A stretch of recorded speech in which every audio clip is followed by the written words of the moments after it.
Alright guys, welcome back to the channel. If this is your first time here, hey, thanks for stopping in. I have a pretty cool video today showing the Evart motorcycle trail. This is, from what I understand, this is one of the harder, if not the hardest, trail in Michigan, motorcycle trail. Now, I'm sure there are probably some that I'm not aware of. Even this one, funny story. So I've been going to Evart. I have family that lives up there, farm. It's been around for a million years. And I've been going up there literally my whole life, and I had no idea that this existed. So kind of just an odd little thing. Been going there for 30 years and didn't know. So, but anyways, super cool trail. I'll give you the rundown on it. Obviously, it's single track. It's a motorcycle trail. It does have ORV trail roads, but they call them trails, that kind of like intertwine through the whole thing, which is really cool because this trail is 23 miles long. And when we first got here, as a matter of fact, the part you're watching right now, that took us about an hour, and we only went 4 miles. So having those roads intertwine through is extremely helpful. Makes it so that, I mean, if it's getting late in the day, or if you have any bike issues or anything like that, you can just kind of hop on one of those roads and scoot back to the parking lot. And that, just to me, that's extremely convenient. So the first part of this video, you can see I have it sped up. And the reason for that is, one, I could not get the idle on my bike to adjust for some weird reason. I was just having issues. It was idling. It was idling super low, and I could not get the idle to come up. So every time I'd pull the clutch in, if I wasn't right on the throttle, the bike would die, and it was not enjoyable. Eventually, the guys I was riding with, they got pretty far ahead of me because I was having issues. Finally, I just took a few minutes up on when you enter the logging zone. So like right here, you can see the bike died. Pulled the clutch, bike died. But when you enter the logging zone, if you're familiar with the trail, and you go up the hill and you can kind of overlook the whole area right there. I took a few minutes up there, messed with the carb a little bit, finally got the thing to idle up a little, and yeah, we were pretty good for the most part there. I see the video has gone to normal speed now, so the carb must be fixed. But anyways, this trail, it is pretty gnarly. It's been about 10 years since I've been on a bike. I picked one up this summer. I mean, I rode bikes from when I was 4 till into my 20s. Probably about 20 was the last time I had one. All 2-strokes, so the YZF 426, that's my first 4-stroke. And I plan on picking up a new WR 450 or 250. I think I'm actually going to go with the 250, just because I'm not ripping. So really, the 450, yeah, it'd be nice to have that power, but a newer fuel injected 250 is plenty of power for me. It'll be a little bit lighter, more nimble. Yeah, they're pretty sweet. I actually seen a bunch of guys with WRs, like new ones, out riding. I think this guy, yeah, that right there, I believe was a brand new no, it wasn't WR because it didn't have the light. So that was actually a 250, what was it, YZ 250FX, which is the cross-country model. So it's essentially a WR, but not quite. There was a lot of them, a lot of those, a lot of WRs there. So I got to get a good look at them, and yeah, I think that's what I'm going to end up going with. But this trail consists of A lot of down trees, like you're seeing right here. A lot of them laying across the road. There's a good amount of rocks. There's still some sand. It is Michigan, so we still have some sand on the trail, but this is a lot more hard pack than what we normally ride, and I am completely okay with that because I hate riding the deep sand, but I do it anyways just because it's Michigan, so it's hard to get away from sand. I did put on a Dunlop MX-14 tire, which is kind of like a paddle. It's not like a sand paddle, but it is like a Moto tire paddle, basically. And it did really good here, even on the rocks. Once we get into the more rocky sections, it did fine there. So pretty stoked about that. One thing I do need to do ASAP is put some handguards on this bike. In this video, you can see I did forget gloves, and so did my buddy that or one of them that came up. He also forgot his gloves, and luckily for him, he's got bark busters on his, so it wasn't too big of an issue. But there were plenty of times where we go through like some overgrown spots and the thorns were just smoking me in the hand, and there was nothing I could do about it. So that was not ideal, but it is what it is. I believe that's all I really got for you guys. I'll let you guys watch this, and I will chime in when needed. But just sit back, relax, enjoy some Evart motorcycle trail. I guess just footage. See, give you a look if you're in the area and you're thinking about going and riding it. You can at least get a look at it. So that's it. I'll chime in if I need to. If not, hit like and subscribe. And thanks for watching.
All right, so this part here was pretty cool. The GoPro, I meant to say it earlier, it does it no justice.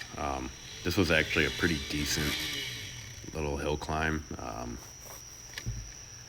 But like always, the camera doesn't do it any justice. It makes it just look like it's nothing. When you get up there, my bike's kind of like in the trail. Same thing like when we go to the dunes and stuff. Like, you know, you go to take pictures of something and it just looks nothing like it does in real life. So, but anyways, I thought this was a pretty cool spot. The group that we were riding with, these are some of the guys that came up with one of the dudes that's buddies with my buddy. So we had a pretty decent sized group. And, yeah, I was the only one with a camera, so I figured I'd get some video of them hitting this hill climb. You can see that rock right there. That thing is like perfectly in the way. So you try to keep your momentum coming up this hill, and then you turn this corner and you see that rock, and it's right where you want to ride. You want to ride like on that berm, that way you can keep your speed. But it's a part of it. It's a part of the whole trail riding life, I suppose.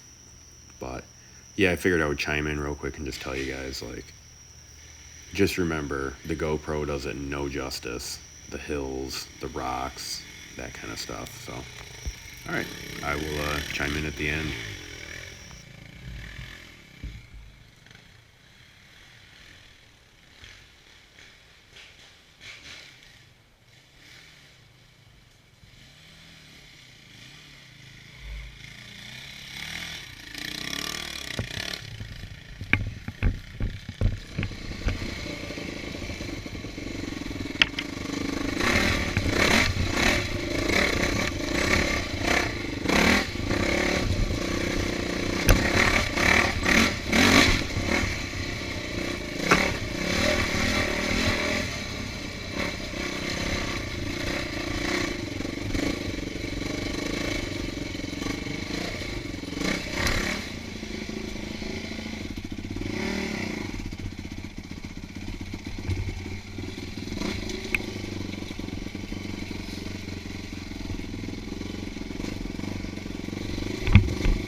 Alrighty, guys, so we are just about to wrap up here.